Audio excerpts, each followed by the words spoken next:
नमस्ते दोस्तों, कैसे हैं आप सब। आज की इस वीडियो में मैं आप सभी को प्रभु श्री राम जी की नगरी अयोध्या लेकर चलने वाली हूँ, जिसे भगवान राम की जन्म स्थली के रूप में भी जाना जाता है और सरयू नदी के किनारे बसा ये शहर हिंदू धर्म के 7 सबसे पवित्र शहरों में से एक है और इस शहर को घाटों और मंदिरों का शहर भी कहा जाता है। और आपकी जानकारी के लिए यहाँ पे मैं बता दूं कि अयोध्या में कुल 5000 से भी अधिक छोटे बड़े मंदिर उपस्थित हैं। इसके अलावा यहाँ पर कई पवित्र घाट हैं और इतना ही नहीं दोस्तों, इस शहर का इतिहास करीब 9000 साल पुराना है, जो ढेरों मंदिरों और पर्यटन स्थलों को समेटे हुए है, जहाँ जाकर आप हमारी भारतीय संस्कृति की झलक को और करीब से देख सकते हैं। तो अगर आप भी अयोध्या जाने की प्लानिंग कर रहे हैं तो आपने बिल्कुल सही वीडियो चुनी है, क्योंकि इस एक ही वीडियो में आपको सारी इन्फॉर्मेशन देने वाली हूँ, जिससे कि आपको वहाँ तक कैसे पहुँचना है, वहाँ कहाँ रुकना है, खाने पीने की आपको वहाँ क्या फैसिलिटी मिलने वाली है, कहाँ घूमना है, दर्शन कहाँ करने हैं, कितने दिन का ट्रिप प्लान करना चाहिए। और इस सब के साथ वीडियो के एंड में मैं ये भी बताऊंगी कि अयोध्या विजिट करने में आपका कुल खर्चा कितना आएगा। तो दोस्तों बने रहिए हमारे साथ इस वीडियो में।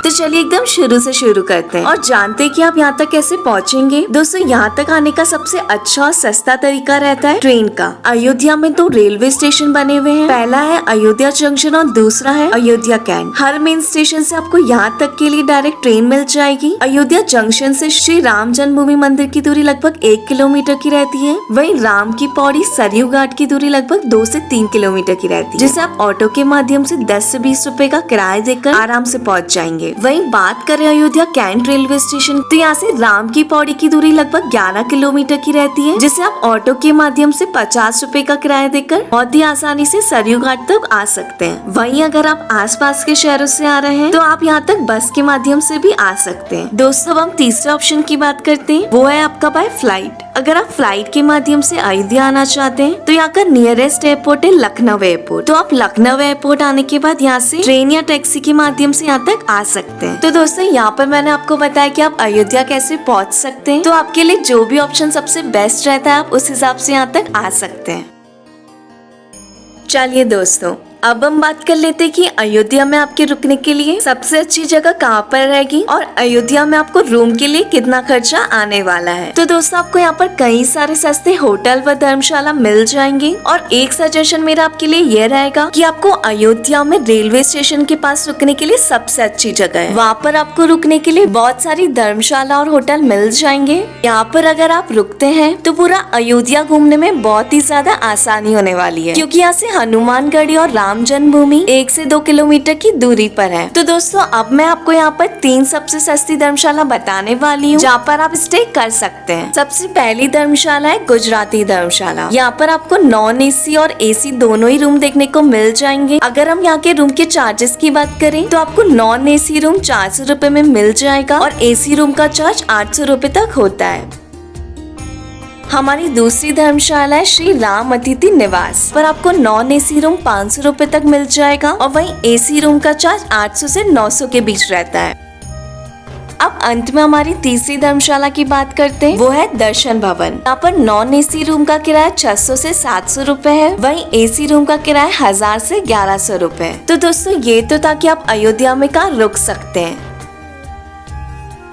अब बात कर लेते हैं कि अयोध्या पहुंचने के बाद आपको कौन कौन से मंदिर में जाके विजिट करना है और कौन कौन से मंदिर में जाके आपको दर्शन करने हैं। तो दोस्तों रामलला के दर्शन करने से पहले भक्त यहाँ की सरयू नदी में जाकर डुबकी लगाना पसंद करते हैं। ऐसा इसलिए दोस्तों क्योंकि ऐसा माना जाता है कि इस नदी में डुबकी लगाने से सभी पापों और परेशानियों से मुक्ति मिल जाती है। और यहाँ सरयू नदी में स्नान करने के लिए काफी सारे घाट बने हुए हैं, जिनमें बात करें अगर हम कुछ प्रमुख घाटों की तो उनमें आ जाते हैं जानकी घाट, लक्ष्मण घाट, दशरथ घाट और राजघाट। ये सारे घाट आपस में जुड़े हुए हैं और दोस्तों इन सारे घाटों की दूरी रेलवे स्टेशन से करीब 3 से 4 किलोमीटर की है। तो आपको रेलवे स्टेशन के बाहर इसके लिए इजीली ऑटो मिल जाएगा, जो कि आपसे 40 रुपए लेगा और आपको घाटों तक छोड़ देगा। और इसके अलावा दोस्तों आपको घाटों से लदे हुए राम की पैड़ी भी देखने को मिल जाएगी। आप चाहे तो वहाँ भी जाकर स्नान कर सकते हैं। तो दोस्तों यहाँ सरयू नदी में स्नान करने के बाद आपको राम की पैड़ी के पास ही नागेश्वर महादेव मंदिर देखने को मिल जाएगा। आप वहाँ भी जाकर दर्शन कर सकते हैं। इस मंदिर को भगवान श्री राम के पुत्र कुश द्वारा बनवाया गया था। और दोस्तों, नागेश्वर महादेव मंदिर में दर्शन करने के बाद पुल पार करके अब हम लोग आ जाएंगे नए घाट चौराहे पर। यहाँ पर एक विशाल वीणा स्थापित है, आप चाहे तो यहाँ पर भी फोटो क्लिक करवा सकते हैं। और दोस्तों, यहीं पर आपको बहुत सारे ई रिक्शा मिल जाएंगे, तो आप वहाँ 10 रुपए का किराया देकर अब हम चलेंगे अयोध्या के रक्षक हनुमान जी के दर्शन करने के लिए हनुमान गढ़ी पर, जो कि राम की पैड़ी से 2 किलोमीटर की दूरी पर स्थित है।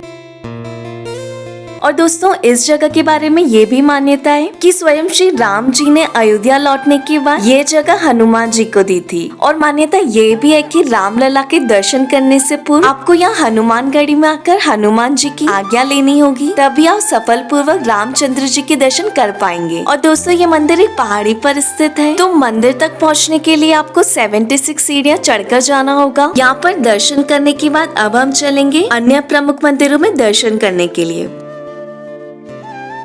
जो रास्ता सामने की ओर दिख रहा है, इसी रास्ते पे आपको सामने ही दशरथ महल दिख जाएगा। दोस्तों, ये राजा दशरथ का निवास स्थान था, जहाँ श्री राम जी का बचपन गुजरा। और बात करें अगर हम यहाँ के टाइमिंग की, तो दोपहर 12 बजे से शाम के 4:30 बजे तक दशरथ महल बंद रहता है। और इसके बाद दोस्तों, आप दशरथ महल से जैसे ही आगे बढ़ेंगे, करीब 500 मीटर की दूरी पर आपको श्री राम जन्मभूमि मंदिर देखने को भी मिल जाएगा, जहाँ एक समय रामलला एक टेंट के नीचे विराजमान हुआ करते थे। लेकिन आप सभी भक्तों के सफल प्रयास द्वारा एक भव्य मंदिर का निर्माण किया जा रहा है। और दोस्तों, यहाँ पर मैं आपको बता दूं कि मंदिर के अंदर किसी भी तरीके का मोबाइल फोन कैमरा अलाउ नहीं है। तो आपको यहाँ पर मंदिर के बाहर ही काफी सारे लॉकर देखने को मिल जाएंगे, जहाँ पे आप अपना मोबाइल फोन और कैमरा जमा कर सकते हैं। और बात करें अगर हम मंदिर की टाइमिंग की, तो सुबह 7:30 बजे से 11:30 बजे तक ये मंदिर खुला रहता है। दोस्तों, बहुत ही अलौकिक दरबार है। आप बहुत ही जल्दी प्लान बनाइए और प्रभु श्री राम जी के दर्शन करने जरूर आइए। आने वाले समय में अयोध्या नगरी स्वर्ग जैसी बन जाएगी। बहुत ही जोरों शोरों से विकास कार्य हो रहा है। एकदम नए तरीके से अयोध्या नगरी को बसाया जा रहा है। तो दोस्तों, ये तो बात हो गई कि आप अयोध्या में कौन कौन से मुख्य मंदिरों में दर्शन कर सकते हैं। अब बात कर लेते हैं कि अयोध्या में खाने की क्या फैसिलिटी है। तो अयोध्या में आपको कई सारे ढाबे और सस्ते रेस्टोरेंट मिल जाएंगे, जहाँ पर आपको मात्र 60 रुपए से लेकर 100 रुपए में भरपेट थाली मिल जाएगी।